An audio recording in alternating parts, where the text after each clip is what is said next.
Aiuto. Non è risolto in nuovo di aspetta il mercato me lo guardano. È stata l'intro che applaudivo. Parleremo di Cremonese e Juventus come promesso da mesi, no? Scusate per la voce ma un po' di mal di gola. Però vabbè. Allora, prima partita con Spalletti allenatore nella Juventus che riesce a vincere ehm, per 2-1 contro una Cremonese che sta pure andando bene, molto molto bene.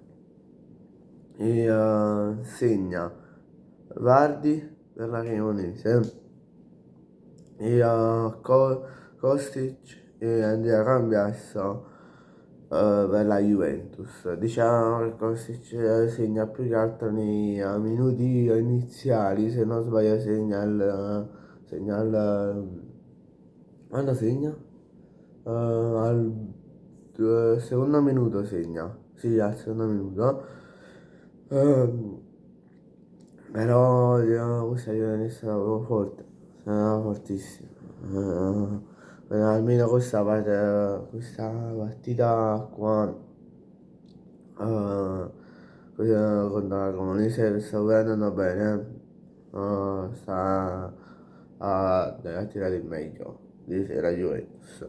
Con Spalletti in panchina, secondo me i giocatori della Juventus possono darsi una svegliata rispetto a come erano come gli altri allenatori, tra cui Thiago Motta, il coso la Tudor hanno fatto che non sono riusciti a tirare il meglio, però con Spalletti sono sicuro che la Juventus arrivi tra le prime quattro.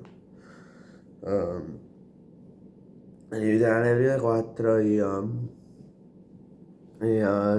Spalletti durante le dichiarazioni della pre-gara disse che per lui diciamo era più importante arrivare in corsa Champions, arrivare al minimo quarti come posizione, scusate, poi diciamo vuole anche cercare magari dopo qualche acquisto nel calciomercato invernale di gennaio, nella finestra di gennaio, vuole cercare di vendere un paio di giocatori e ce ne ha altri due per diciamo rinforzarsi ancora di più per diciamo entrare in corsa a scudetto. Però vabbè, detto questo, ci salutiamo e ci vediamo in un prossimo video di giornata. Mi raccomando, lasciate like sotto questo contenuto e iscrivetevi tutti al canale, l'obiettivo sono i 50 iscritti. Ciao!